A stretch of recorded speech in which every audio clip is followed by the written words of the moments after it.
Bienvenue, aujourd'hui on va se pencher sur l'approche vraiment révolutionnaire du docteur Janina Fischer pour le traitement des traumatismes complexes. C'est un modèle qui a, on peut le dire, complètement changé la donne dans la manière de concevoir et de soigner les blessures psychiques profondes. Alors tout part d'un constant, une observation sur le terrain. Pendant très longtemps, on a cru que la clé pour guérir d'un trauma, c'était de parler, de raconter.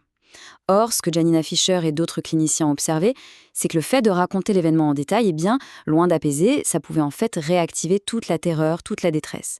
C'était comme revivre le trauma encore et encore, sans pour autant aller vers une vraie guérison. Pour bien saisir sa pensée, on va suivre son raisonnement en 5 grandes étapes.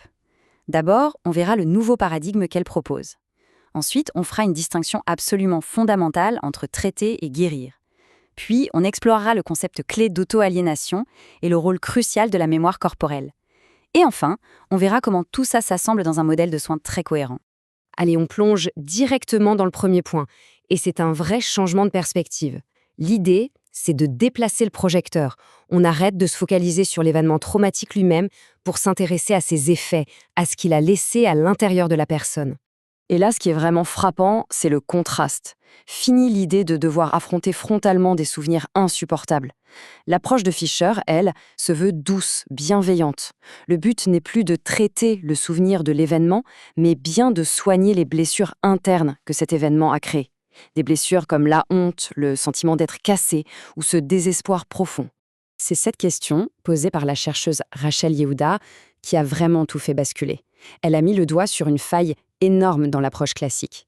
Pendant des années, on s'est concentré sur l'événement, en se disant que si on arrivait à digérer le souvenir, le reste, la honte, la faible estime de soi, suivrait. Cette question a forcé tout le domaine à se demander, mais au fond, qu'est-ce qu'on cherche à soigner au juste? Cette remise en question nous amène tout droit à notre deuxième grand concept. Cette différence capitale entre simplement traiter un souvenir et, le but ultime, guérir. Ce que Fischer a remarqué, et c'est hyper important, c'est que même après des thérapies considérées comme réussies, où le souvenir a été traité, beaucoup de gens se sentent vidés. Oui, ils sont peut-être plus fonctionnels au quotidien, mais la joie de vivre, le sentiment d'être entier, tout ça n'est pas revenu. Ils ont survécu, c'est sûr, mais ils ne se sentent pas vraiment vivants. Le soulagement des symptômes, ce n'est pas la guérison. Et c'est là qu'arrive la véritable révélation de Fischer. La guérison, ce n'est pas juste l'absence de douleur. C'est un acte, un processus actif de reconnexion avec soi-même. C'est le moment où l'on commence à s'offrir de l'acceptation, du pardon, de l'autocompassion. En clair, il s'agit de reconstruire à l'intérieur de soi ce lien de sécurité et d'amour qui a été brisé. Et tout ça, ça nous mène logiquement à une conséquence centrale du trauma, un concept clé chez Fischer, l'auto-aliénation. C'est cette déconnexion intérieure que la thérapie va devoir adresser en priorité pour permettre la guérison. Imaginez, pour survivre à quelque chose de terrible, d'insupportable, la seule solution est parfois de le nier, de faire comme si ça n'était pas si grave, ou même pas arrivé. Mais en se coupant de l'événement, la personne se coupe aussi inévitablement de la partie d'elle-même qui a vécu ça. C'est un mécanisme de survie absolument vital sur le moment, mais qui, sur le long terme, crée une véritable fracture à l'intérieur. Et ces parties qu'on renie, ce sont des fragments de nous-mêmes. Il y a l'enfant qui a eu si peur, la partie qui porte toute la honte, celle qui est submergée par la colère, ou même la partie qui avait des rêves et des espoirs. En fait, c'est comme si le psychisme se brisait en morceaux pour pouvoir tenir le coup, et que la personne finissait par ne s'identifier qu'à un seul de ces morceaux pour garder une illusion de cohérence. Mais attention, et c'est un point crucial, cette coupure, cette aliénation, elle ne reste pas là tranquillement. Non, elle est entretenue, renforcée au quotidien par des habitudes de pensée très ancrées, l'autocritique permanente, le rejet de soi, ce doute constant qui murmure à l'oreille. Ces mécanismes, en fait, empêchent les parties blessées de s'exprimer et donc de guérir. Alors maintenant, on va toucher à un point fondamental. Pourquoi est-ce que, souvent, le simple fait de parler ne suffit pas à guérir ? La réponse se trouve dans nos différents systèmes de mémoire. La clinique et la recherche le montrent très bien. Une personne peut être capable de raconter son histoire de manière très claire, très cohérente, et pourtant continuer à souffrir de symptômes physiques et émotionnels intenses. Ça, c'est le signe que le problème n'est pas dans l'histoire qu'on raconte, mais ailleurs. Il est inscrit, gravé dans le corps. Cette fameuse mémoire implicite, c'est tout ce qui n'est pas dans les mots. C'est la charge émotionnelle brute, la peur, la honte. C'est aussi les sensations physiques, la gorge qui se serre, le ventre qui se noue. Et c'est même les impulsions motrices, ce besoin de fuir, de se battre, ou au contraire, de se figer sur place.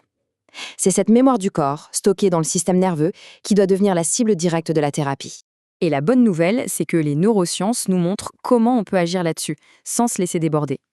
Les approches comme la pleine conscience sont très efficaces. En gros, quand un élément déclencheur active l'amygdale, notre détecteur de fumée interne, la pleine conscience permet de faire appel au cortex préfrontal, notre tour de contrôle. C'est cette partie du cerveau qui peut alors observer ce qui se passe et calmer l'amygdale pour créer un sentiment de sécurité et éviter d'être submergé. Bon, maintenant qu'on a toutes ces pièces du puzzle, voyons comment Janina Fischer les assemble pour créer son modèle thérapeutique, un modèle qui est à la fois cohérent et vraiment puissant. Pour Fischer, une thérapie du trauma complexe qui fonctionne, elle doit absolument cocher 3 cases. C'est non négociable. Premièrement, elle doit être basée sur la pleine conscience pour permettre cette régulation émotionnelle. Deuxièmement, elle doit avoir une composante somatique, corporelle, pour pouvoir parler le langage de la mémoire implicite. Et troisièmement, elle doit intégrer un travail avec les parties pour réparer cette fameuse auto-aliénation.